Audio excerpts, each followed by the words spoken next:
We covered a while ago now. It was a while ago.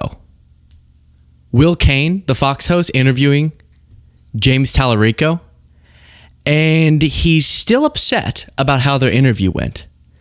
James Talarico is the Senate candidate in Texas, a state representative, and is kind of known for he's Christian, but a Democrat, and discusses the values of Texans, but through the lens of actually serving people and not the failures of the Republicans, and has risen to a lot of prominence because of that.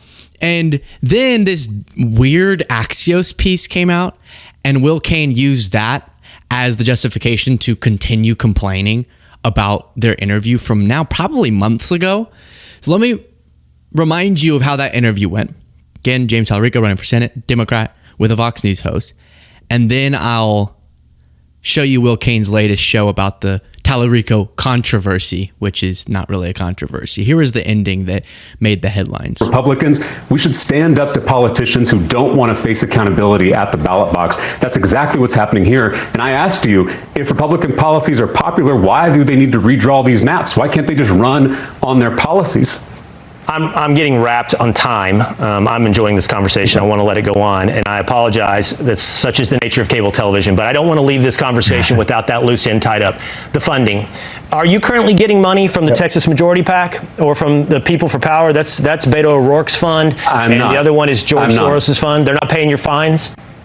No, they're not. I am paying my fines personally. I knew what costs. So that's kind of how it ends, and what made headlines was that Talarico asks Will Cain a question in a debate format. And this was back when Democrats had fled the state of Texas to prevent the gerrymandering.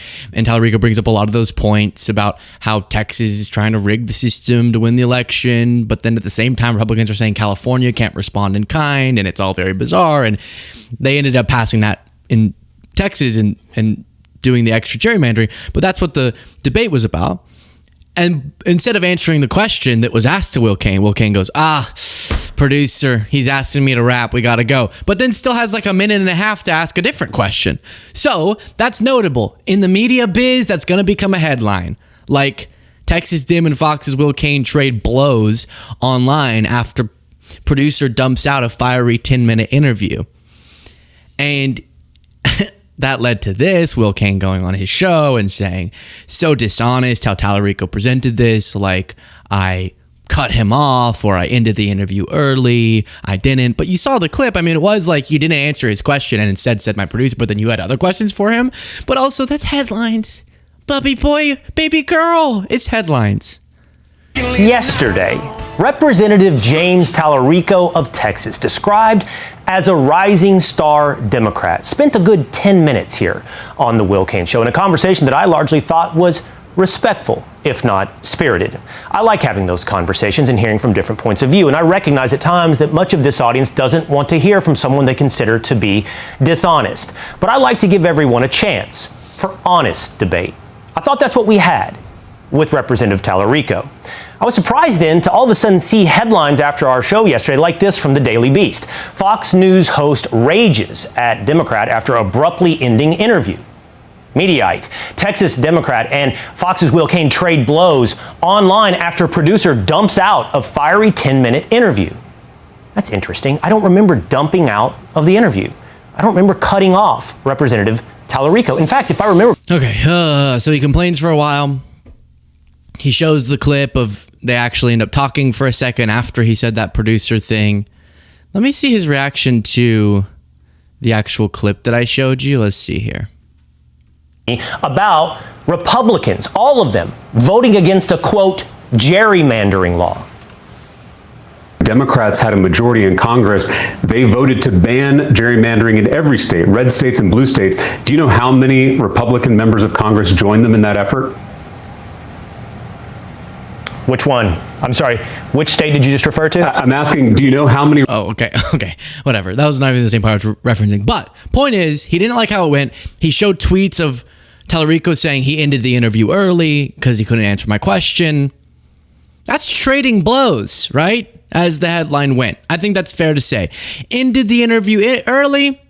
Maybe Will Cain has a point. Was it really ended early? Did they have 10 minutes allotted? Who's to say? But that's not really an example of like brazen dishonesty. but a matter of wording or how it was perceived to James. And so now months pass by. That's not a big deal, Will. And the Axios piece comes out.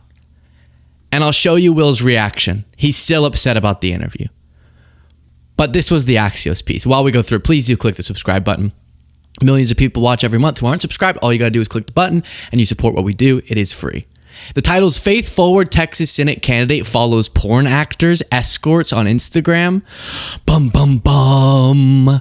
James Talarico, a Texas Democrat running for U.S. Senate, who has put his faith at the forefront of his campaign, follows several adult film performers, escorts, and OnlyFans models on Instagram, according to a forensic Axios review.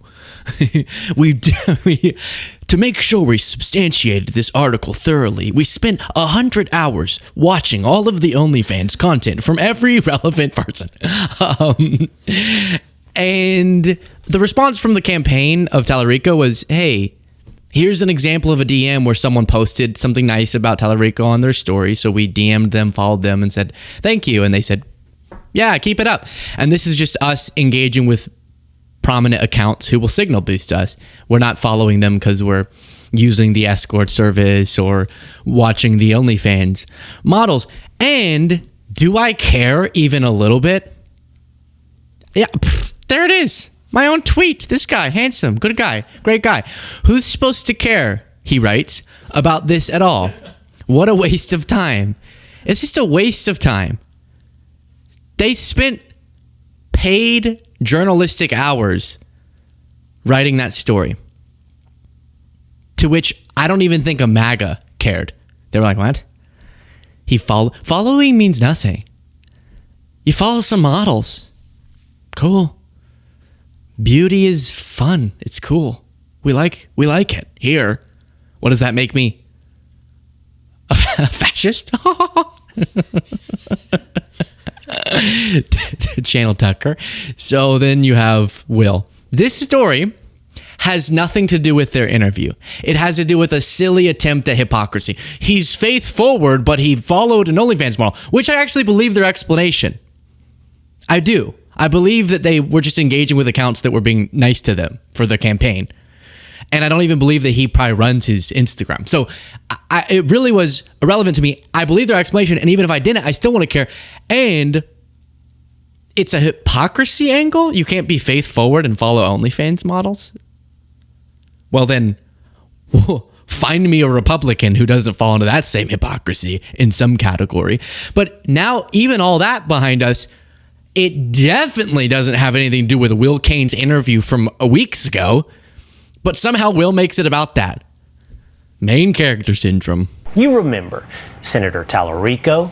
He is running for Texas Senate, and he misrepresented his representations here on the Will Cain Show and how our interview together went. He went to social media and fraudulently displayed that interaction. It went viral. Good for James. Now this is going viral. Bad for James. Let me go look. Let's go look and see what Talarico said. Here we go. I just went on Fox News, he posted, to tell the truth about the redistricting power grab in Texas. I asked a simple question. If Republican policies are so popular, why do they need to redraw these maps? Why not run on their policies? He refused to answer and cut the interview early. All right, take that down. Let's go look again, just since this is very important to Will, at the problematic portions. Words and actions to me when I see the evidence in these states. Look, well, you just in my view, Representative, you gave the ball game analogy. In my view, what has happened here is you've done something in certain states and you don't like it when it's done in Republican states. And now you're saying you've done the same thing as us. You've done the same thing as us, and we are going to, by the way, if you do it, we're going to ratchet it up even more, in the words of Gavin Newsom. My party has never gerrymandered in the middle of the decade at the request of the President of the United States, nor would we. The only way this is going to happen in blue states is if Texas executes this power grab. You mentioned Massachusetts. Right. Do you know the party of the governor that signed that map into law? He was a Republican. It was a Republican governor that signed that map into law. So I want to be clear with our facts, and I don't want to muddy the waters. All of us, whether we're Democrats, independents, or Republicans, we should stand up to politicians who don't want to face accountability at the ballot box. That's exactly what's happening here. And I asked you, if Republican policies are popular, why do they need to redraw these maps? Why can't they just run on their policies? I'm getting wrapped on time. I'm enjoying this conversation. I want to let it go on, and I apologize. That's such is the nature of cable television, but I don't want to leave this conversation without that loose end tied up. The funding. Are you currently getting... So maybe from James's perspective, that was cut early, and then they talk for a minute and 20 seconds later, but he never answered that question. But he definitely didn't answer the question. To call it fraudulently portraying it, because early... He did cut the interview and you didn't answer the question. Early. His perception was cut early. You think it was the allotted time. You're fraudulently presenting that he fraudulently presented it, Will. And maybe you just didn't like that he... What's it called in... when you like... When you do... Like... I'm trying to make a reference to the OnlyFans. Like... Oh, he... spanked him. You didn't like, there we go. You didn't like that he was spanking you. Didn't like that he was putting your argument in handcuffs. He turned your talking points into talking points in bondage. I don't know. You get it. I think you get it. But I think that's really why he was upset. Talarico did a good job of explaining himself, and Will didn't seem super informed on what he was talking about than this. Judgment. No big deal. If you like to look at a few baddies on Instagram, nobody here judges. It's really not about whether or not you're into chicks. It's really about whether or not you're a fraud. Whether or not you hold yourself out as re-injecting integrity back into politics and then go on television and lie on social media about your appearances or judgment. That's like later in the thing. Aw, I kind of feel bad for Will. That's been sitting with him. Weeks have passed by. And then he's talking about this story and he's like, this story really isn't about if you like baddies on Instagram, if you're into chicks, but it's really about how you misrepresented your interview with me on social media. No, I don't think that's what it's about, but I honestly feel a little bad. Clearly he's hurt and I don't like when people hurt.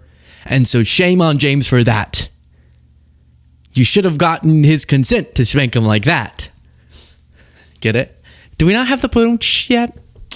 Whatever.